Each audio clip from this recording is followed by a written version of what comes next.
الحمد لله رب العالمين والصلاة والسلام على سيد المرسلين أما بعد فأعوذ بالله من الشيطان الرجيم بسم الله الرحمن الرحيم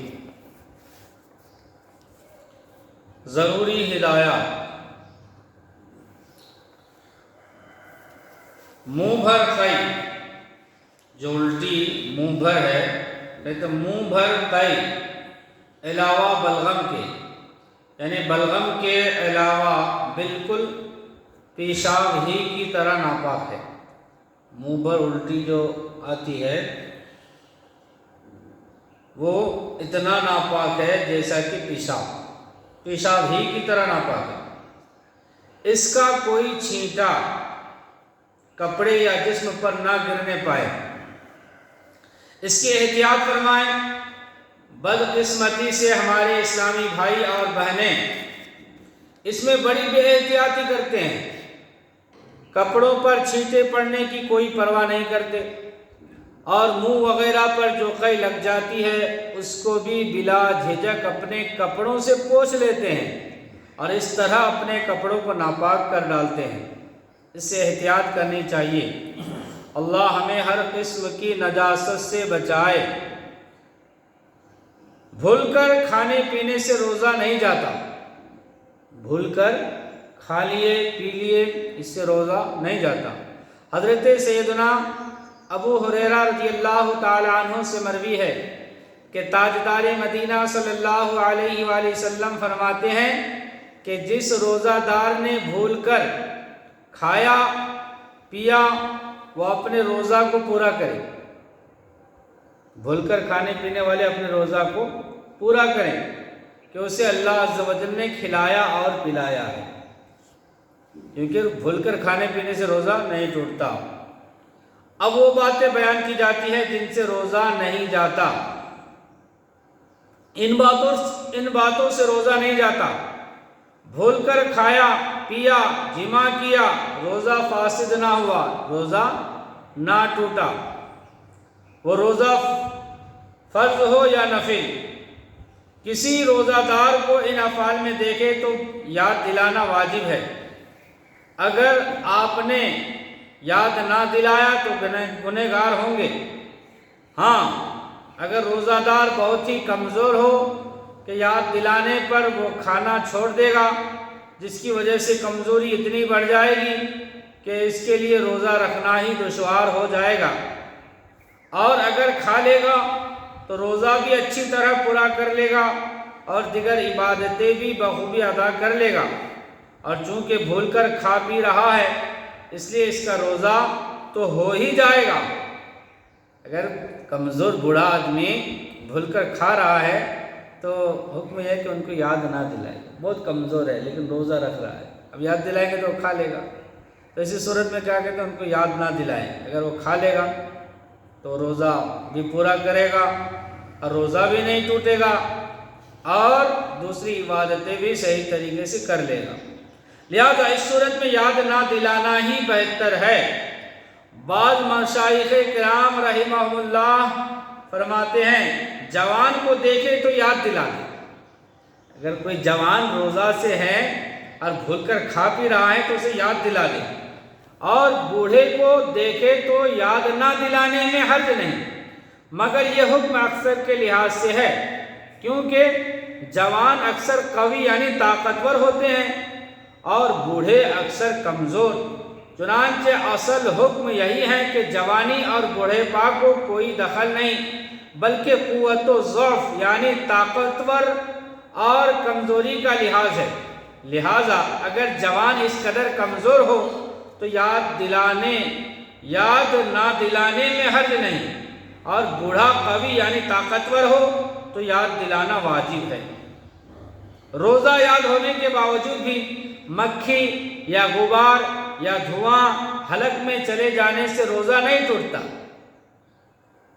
روزہ یاد تھا، یاد ہونے کے باوجود بھی مکھی غبار یعنی دھول وغیرہ یا دھواں حلق میں چلے جانے سے روزہ نہیں ٹوٹتا، خواہ وہ غبار آٹے کا ہو یا چکی پیسنے یا آٹا چھاننے میں اڑتا ہے یا غلہ غبار ہو یا ہوا سے خاک یعنی مٹی اڑی یا جانوروں کے کھر یا ٹاپ سے، بس یا کار کا دھواں یا ان سے غبار اڑ کر حلق میں پہنچا، اگرچہ روزہ دار ہونا یاد تھا، روزہ نہیں جائے گا۔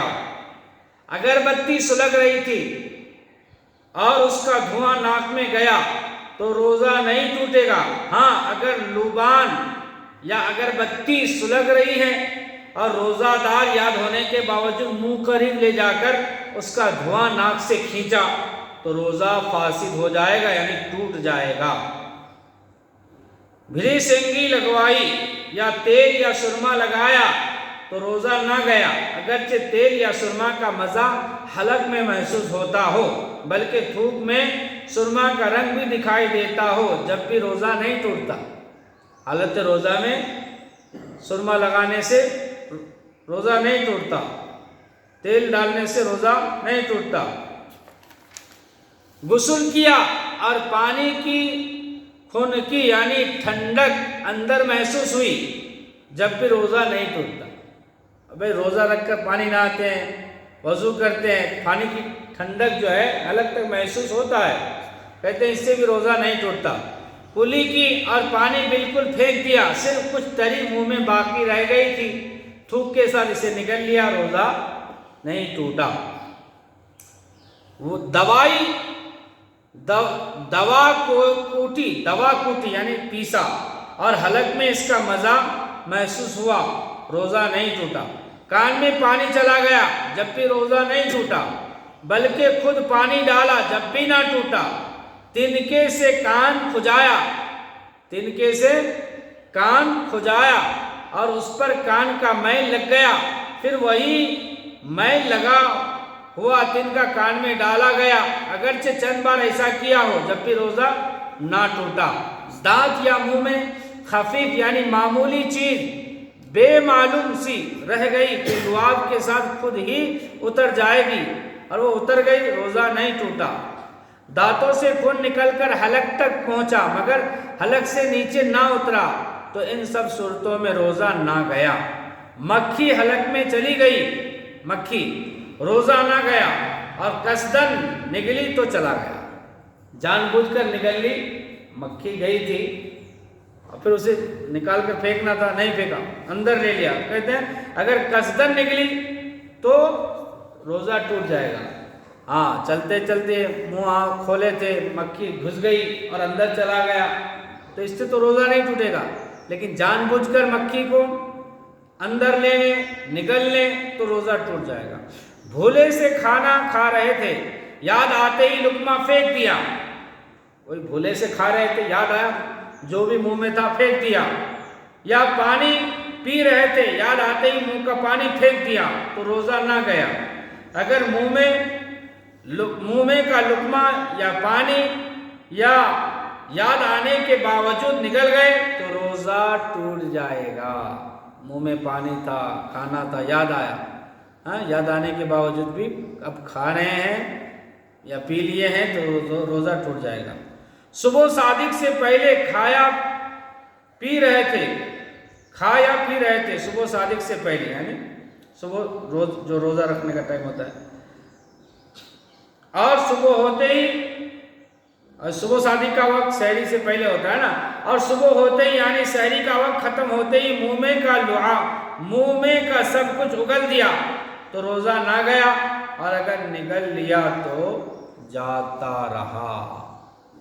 کہتے ہیں غیبت کی، کسی کی غیبت کی تو روزہ نہ گیا۔ اگر غیبت سخت کبیرہ گناہ ہے، قرآن مجید میں غیبت کرنے کی نسبت فرمایا جیسے اپنے مردہ بھائی کا گوشت کھانا، اور حدیث پاک میں فرمایا غیبت زنا سے بھی سخت تر ہے۔ اگرچہ غیبت کی وجہ سے روزہ کی نورانیت جاتی رہتی ہے، جنابت یعنی غسل فرض ہونے کی حالت میں صبح کی، بلکہ اگرچہ سارے دن جنب یعنی بے غسل رہا، روزہ نہ گیا مگر اتنی دیر قصدن یعنی جان بوجھ کر غسل نہ کرنا کہ نماز قضا ہو جائے، گناہ و حرام ہے۔ حدیث شریف میں فرمایا کہ جس گھر میں جنب ہو اس میں رحمت کے فرشتے نہیں آتے۔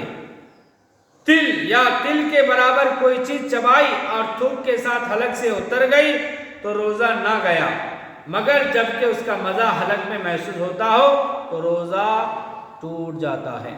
تھوک یا بلغم منہ میں آیا پھر اسے نگل گئے تو روزہ نہیں ٹوٹے گا، تھوک یا بلغم۔ اسی طرح ناک میں رینٹ جمع ہو گئی، سانس کے ذریعے کھینچ کر نگل جانے سے بھی روزہ نہیں جاتا۔ تو یہاں تک روزے کے کچھ مسائل تھے ضروری، پھر اس کے بعد مکروہات روزہ یہ ذکر ہوگا۔ اللہ تبارک و تعالی ہمیں روزے کے مسائل اور شرعی مسائل مزید جاننے کی توفیق رفیق عطا فرمائے۔ یا الہ العالمین، تو اپنے فضل و کرم سے ہماری مغفرت فرما، ہمارے